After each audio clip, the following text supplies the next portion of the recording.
Hello and welcome to another episode of Yell Fire. I'm your host, Craig Pelkey-Landis, and let's dive right into my conversation with Christian Ortiz, founder of Justice AI. Thanks for listening, and like and subscribe wherever you're listening or watching. Thanks. Well, Christian Ortiz, welcome to Yell Fire. I'm glad you're here, and I want to jump right in, ask you some questions. I've been following you on LinkedIn for a while and just kind of fascinated with your posts and what you're doing. So I'm a white dude, Swiss German background. Tell us a little bit about yourself, what your background, and what you do. And just give us a little introduction. For sure. Well, first, thank you so much for having me. Honestly, I'm happy to be here, and I was excited to get a chance to speak with you and meet you here. So, happy to be here for sure. Thanks. My name is Christian Ortiz. Um, a lot of people know me as Zacateco in the space that I'm in. I am an Afro-Indigenous, um, born in the United States. I'm an Afro-Indigenous decolonial technologist, Mm. meaning that my subject and study and expertise lies on decoloniality, decolonization, CRT, critical race theories, and all of those forms of education and Mhm. blending them into creating ethical AI, which is where I am today. Yeah. Yeah.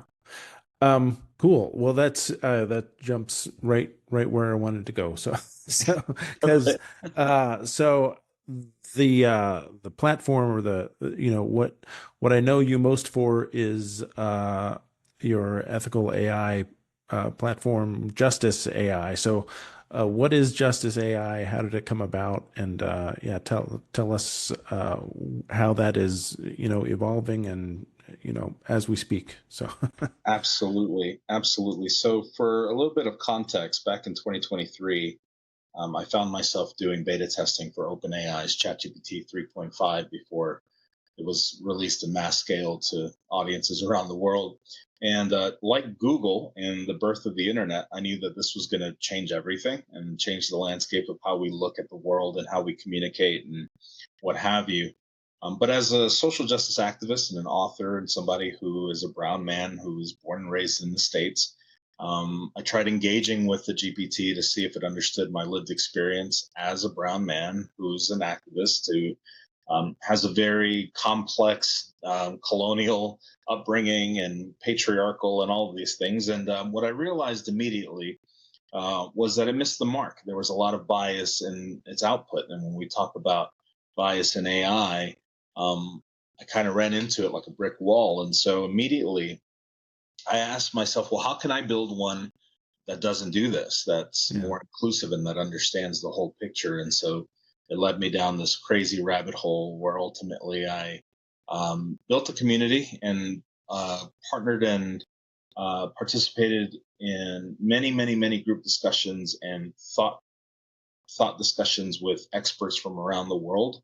560 experts from around the world, all in DEI spaces in their respective fields, Wow. that have had over 30 years of experience in DEI since before DEI was a conversation. And so they each contributed a little bit over 30 years each of data, decolonized data Okay. to the data set. And that's what built Justice AI. And that's how it decolonizes everything. Yeah. Cool. That I was one like I was going to ask how like where I was going to ask about the data sets, how it got built. So that is very cool.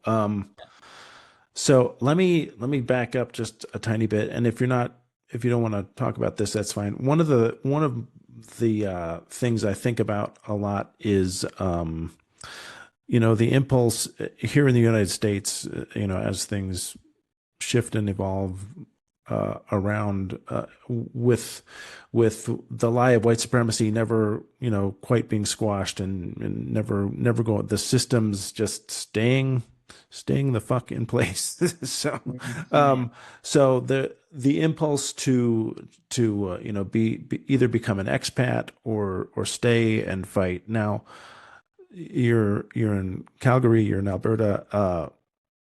was that a choice to say, oh, I'm so bored with the USA, or was it just, life took you there and that's where you landed?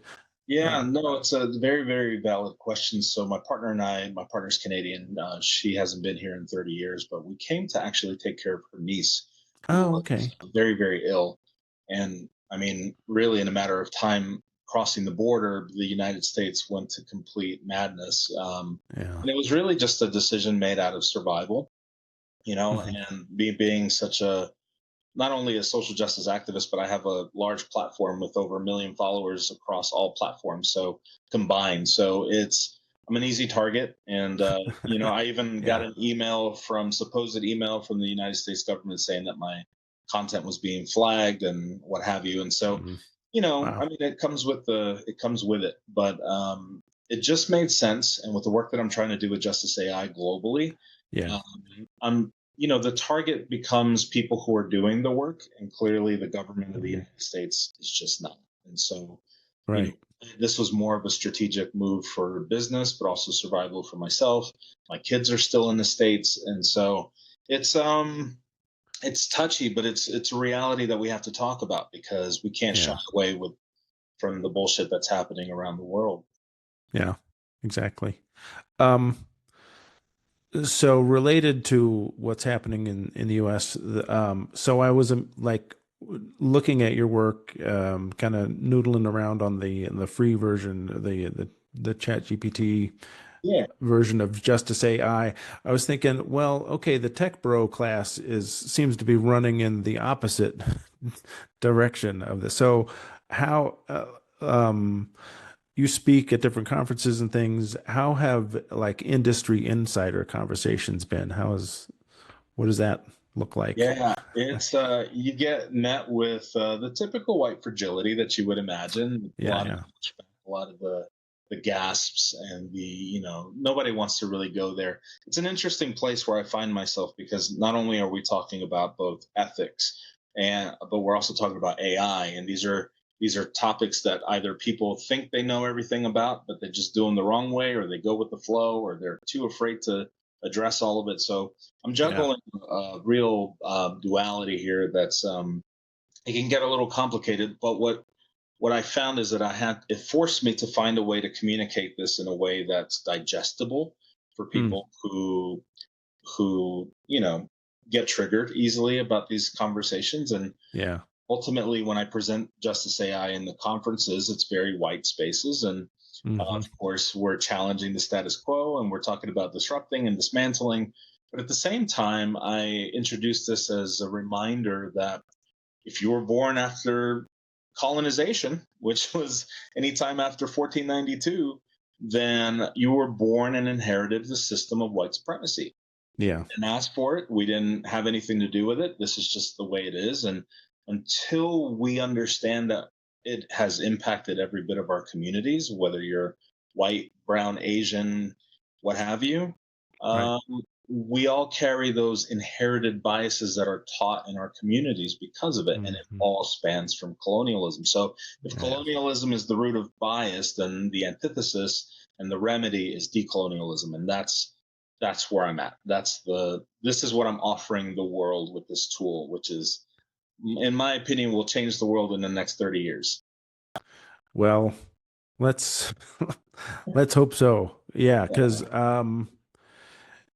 yeah, it's a really like I just jumped into like I wrote a book a couple of years ago. It's called A Brief History of White Nonsense that traces kind of the history that you're talking about here. That the doctrine of discovery and on through to enslaving Africans and all the whole how the colonial mindset needed the lie of white supremacy to kind of uh, justify itself, and so the soup we've been living in.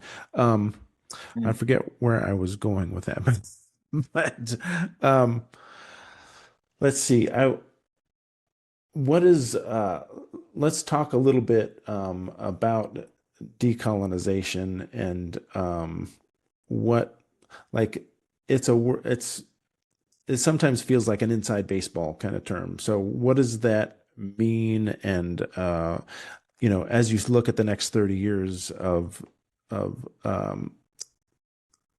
things like Justice AI and reframing people's consciousness around this and uh, you know figuring out how to live together. What does decolonization mean to you, and or not even mean to you, but what is it? Because I'm not I always say I'm not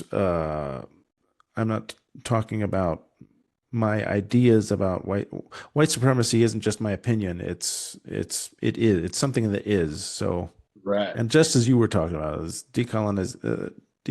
colonialism is, the air we're breathing, and how do we deconstruct that? So anyway, go ahead. Yeah, Sorry. no, and kind of to piggyback off of your first, I knew where you were going begin earlier when we were talking about this in terms of like, the government pushing back in the United Yeah, States, yeah, yeah. DEI and things of that nature. I look at it this way. I say, governments are corrupt and the people just don't know better, right? Hmm. But the Hmm. people want better. And this is Yeah. what I found. It's not that people don't want to learn and don't want to, they just have never been taught, Right. Yeah. right? And so we have this implicit behavior that happens when we don't want to be wrong, and our society teaches us to lead with ego, and we Hmm. shut down, and we always want to be the smartest person in the room.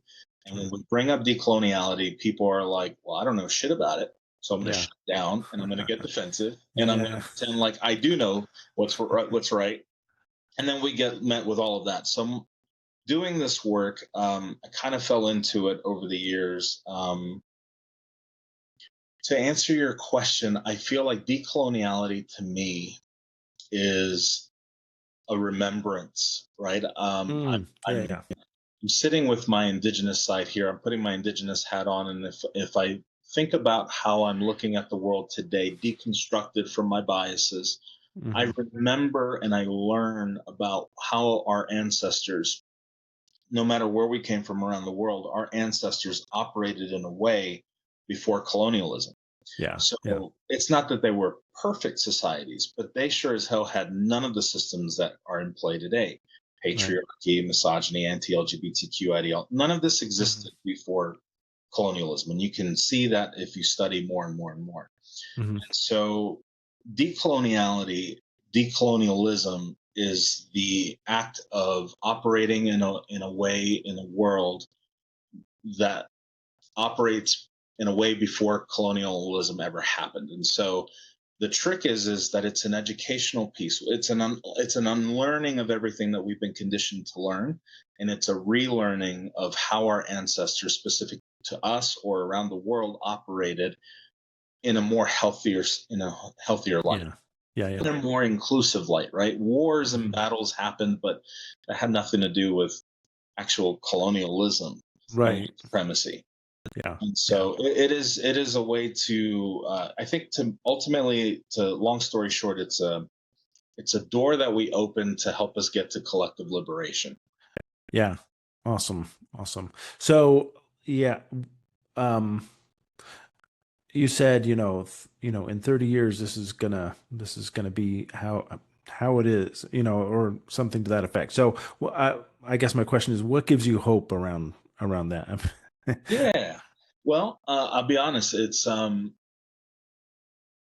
marketing an ethical AI tool like Justice AI in the system of white supremacy in which we all live in is difficult. There's Yeah. not an easy Yeah. way that I can say, hey, you have a problem. I have a solution. Let's check it out. People are like, what are you talking about? I don't have a problem. I'm Right. happy. I'm thriving. I'm surviving. I'm whatever. Yeah. Yeah. And so this is what led to the shift of my content being, hey, everything I post is about to awaken you in a way that you've never seen before. I Hmm. want you to see the world in a light where you actually do have a problem, and it impacts all of us, whether you're Hmm. white, black, Latino, whatever. Yeah. Yeah. Yeah.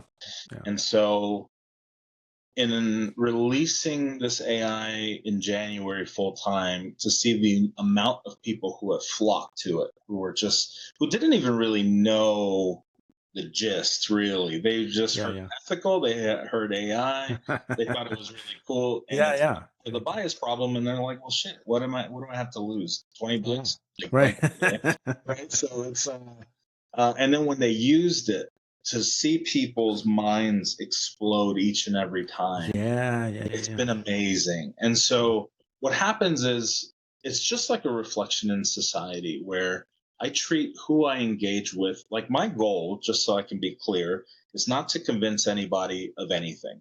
You can't Yeah. do it. It's Yeah. just impossible. So that's not the goal, right? People don't want to hear or learn what they are not ready to hear or learn. Or Yeah, yeah, yeah.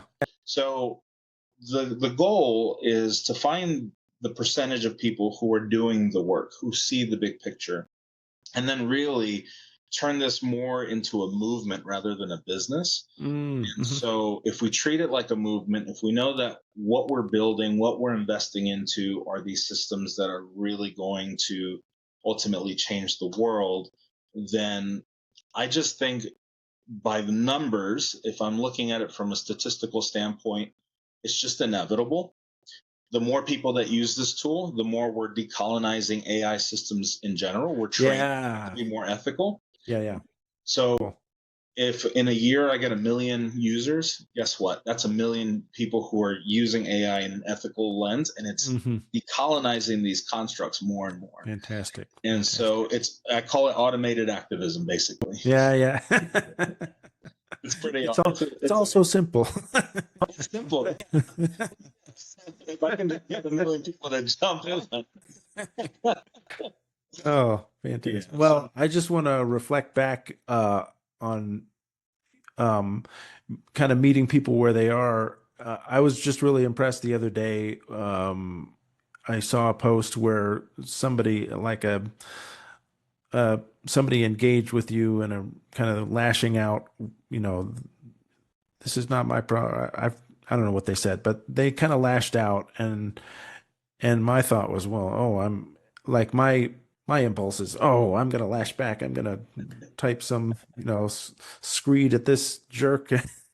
But you that's were right. like, you said, oh no, he was hurting. He was like, so you're appreciate your ability to, see everybody's humanity, and even as you're like not giving any ground to the haters, Craig, I tell you, that is the hardest thing for people to do. It was the most impossible thing for me to do even years ago. And what I realized in doing this work is that, if we don't see the humanity in everyone and really empathize, to not to excuse the behavior, but to understand where at least it comes from, Yeah, yeah, at least you can walk away unscathed, being like, buddy, you're having a shit day. I'm so sorry. yeah, I exactly. love you. You're not my enemy. And I get where you're coming from. And I get that you're conditioned to believe what you're believing. But Hmm. this isn't the message for you. It's not your time to listen. And I'm okay with that.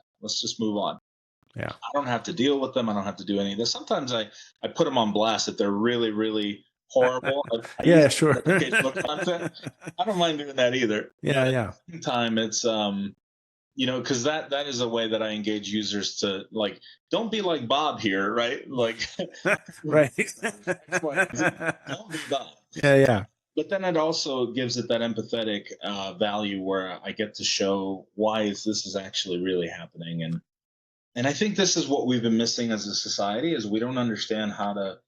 We don't understand. We keep hearing this whole, coaches and Gary V's will tell you, everybody's going through their own shit and everybody's hurting, but we don't really talk about what that is.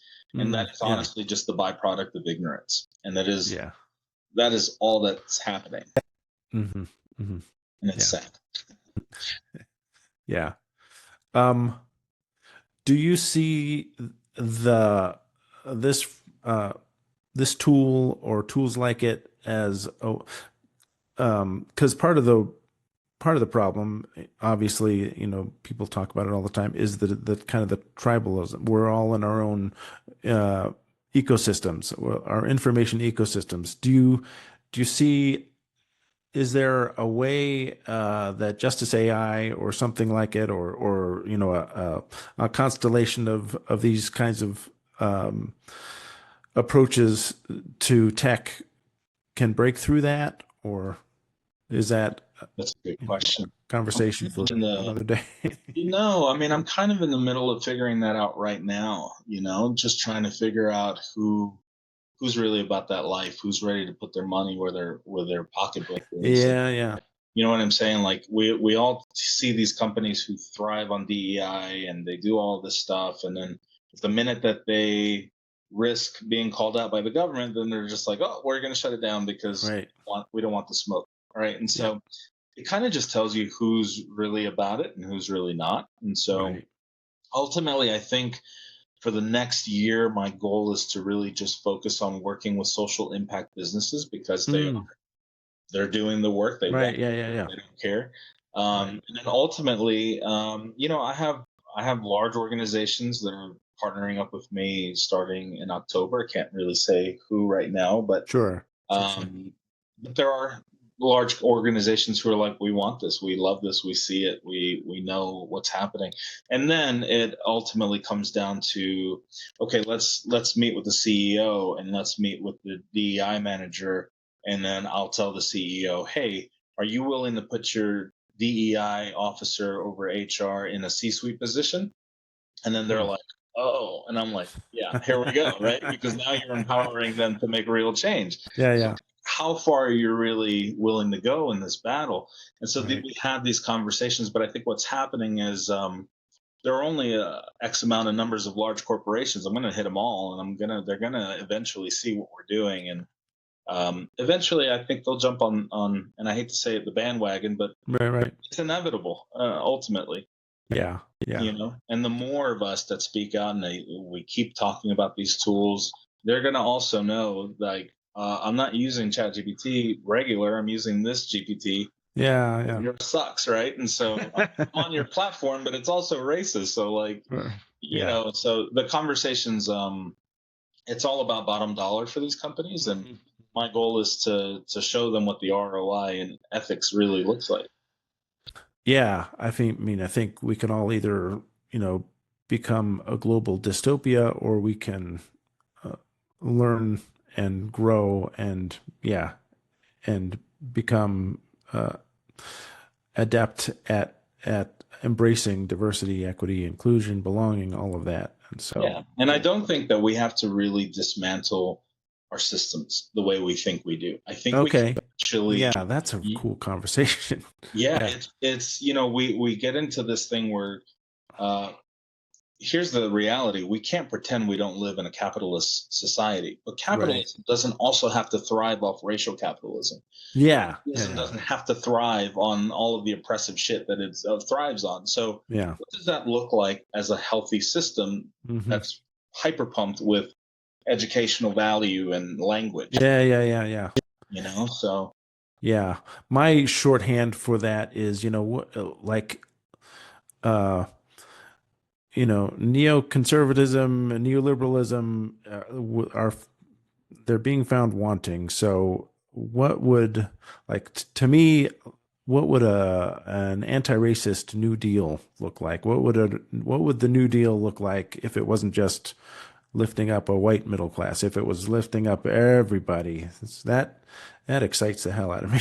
yeah, no, and I look at things like what Trump is doing and Yeah. Republican Party in the States and any far right fascist, fascist esque, fascist Mhm. light. It doesn't matter. Any right conservative, and I don't mind calling it out for what it is. It is what it Mhm. is.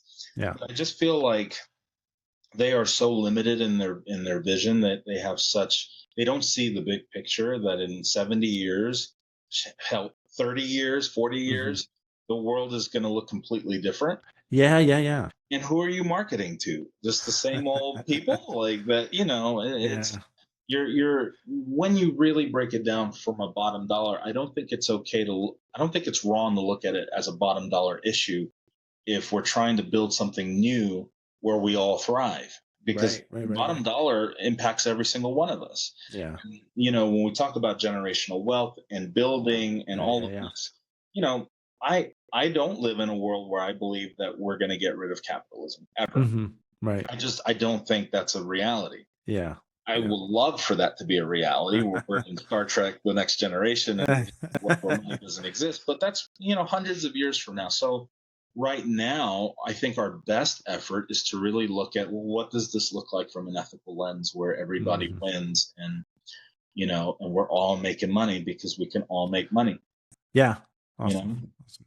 That I wanted to ask, from an individual user to like when you're in talking with decision makers, what are some Justice AI use cases that you pitch to people oh and my that are gosh. and that you're seeing, as in real time? Yeah, so when I built Justice AI, I initially built it for HR systems, but I fell subject to discriminatory practices of a major Fortune 500 company in the States, in the Mhm. South. I dealt with racism my whole life there, Sure. but I got to see the ugliness of HR. I got to see Yeah. how it protects organizations and not people. So this is what the tool was for. Hmm. Um, and then I made a post early 2024. I was still in Denver, and Wow. an older white gentleman who was a dermatologist since the 60s, since before he even had computers doing dermatology in the very early days of it, he messaged me on LinkedIn and he said, I just read your post. Can't even tell you what the post was about, but it was about Justice AI. And he said, I'd be interested to see what they can do for my business. He said, for context, I'm an old white man in Denver Huh. and my patients are diversifying and we're not trained to take care of them properly. Yeah. And that Wow. broke my fucking heart as a Yeah.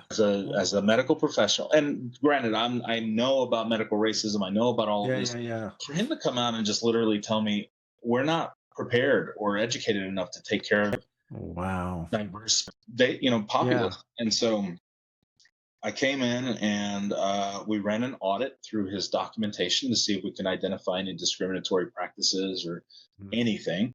And the first document that he gave me was his intake form for, his dermatology office. You come in, you have a reaction, they give you an intake form, and it's the dietary. Check out the items that consist in your diet. He still had Mhm. one of those forms. So we ran it, and of course, the bias came out where it was all based off of Eurocentric bias, Yeah. Eurocentric diets, right? And so Right.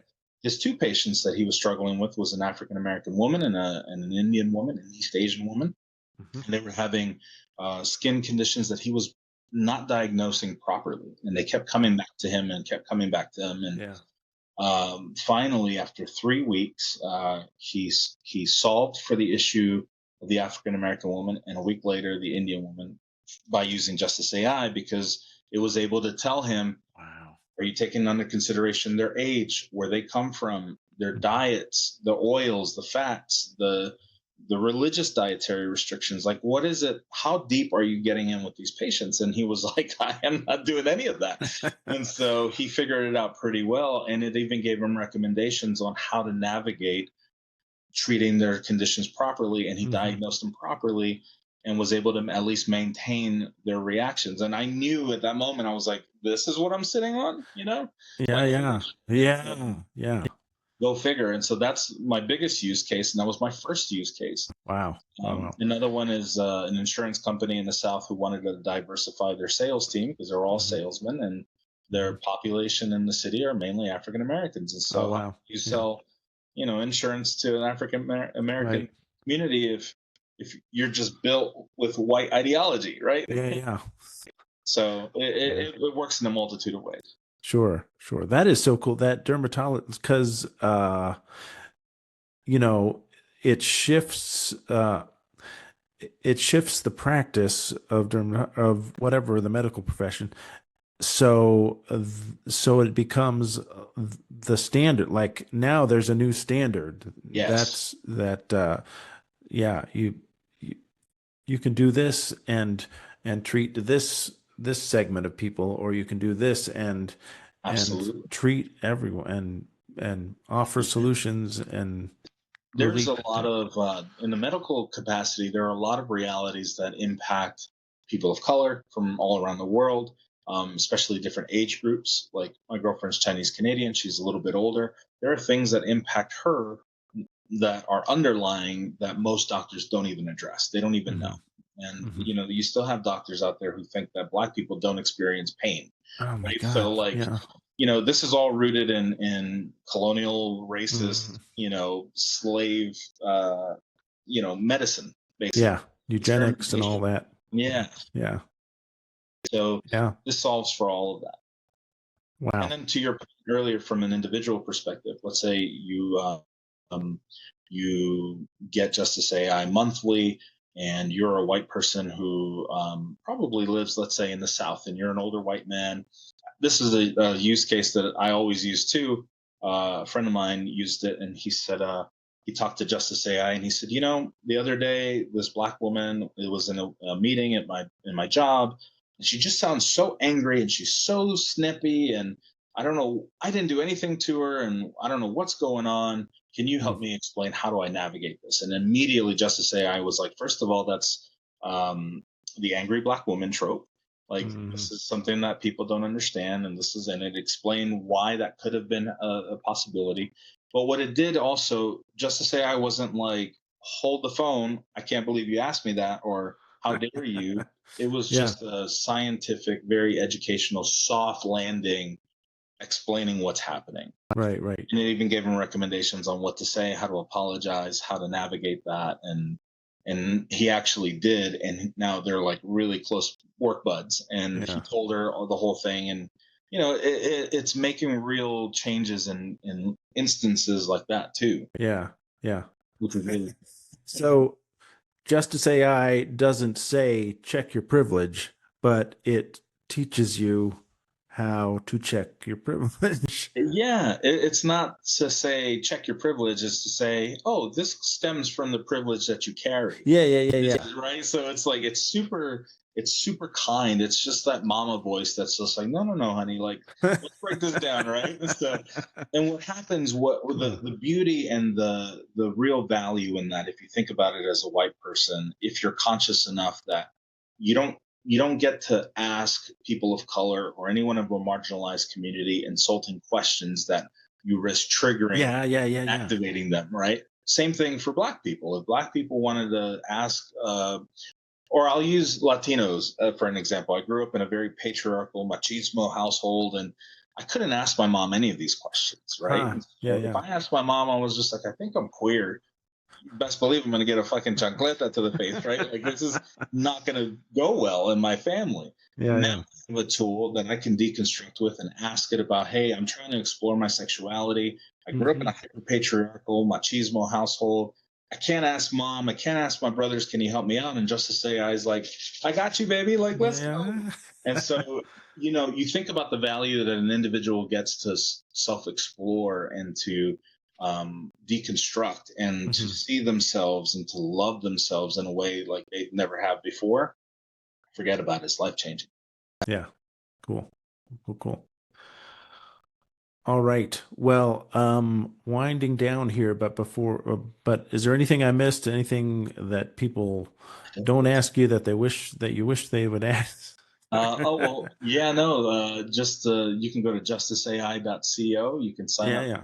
monthly and enjoy it, and for I don't know if you knew this, Craig, but I'm easy to get a hold of, and so I don't like gatekeeping access to me, and this work needs to be accessed for everybody. So Hmm. DM me, message me, email me, all my contact, even my phone number is on LinkedIn. I don't care. Like, Okay. Yeah. I'm easy to get a hold of. All right. Well, the I put this on like the lead in and everything. I put all this on Substack, so all the show notes and everything will be on Substack and all your contact Thank you, information brother. and Am I yep. following you on there? On Substack, I don't know. Will you send it to me, and I'll I'll make sure I follow you as soon as yeah, we get. I'll do the same. Cool. Yeah, Cool, cool.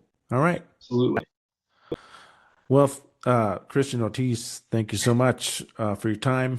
Thank This you was a so much, Craig. fantastic. I knew it was going to be a fantastic conversation, so appreciate My it. absolute pleasure, brother. I can't wait to do it again. Appreciate it. Yeah, I had a post that blew up yesterday that I don't know you never know what's gonna what the algos are gonna let through and what. For sure. Yeah. So, Thank you all so right. much, buddy. Take care. Have a great weekend. If you need anything else from me, let me know. Okay. Thanks a lot. Take care. Hey, thanks for joining me for this episode of Yellfire. Thanks again to my guest, Christian Ortiz. And if you want to like and subscribe, however you're listening to this, watching this, please do so. You can also subscribe. And I restarted this whole thing started with a publication on Substack called This Week in White Nonsense. So there's a recap of the news in a section that I'm calling This Week in White Nonsense, and the episode guide and ways to connect with Christian and all that stuff. So go to yellfire.substack.com and subscribe. And thanks a lot. Take care.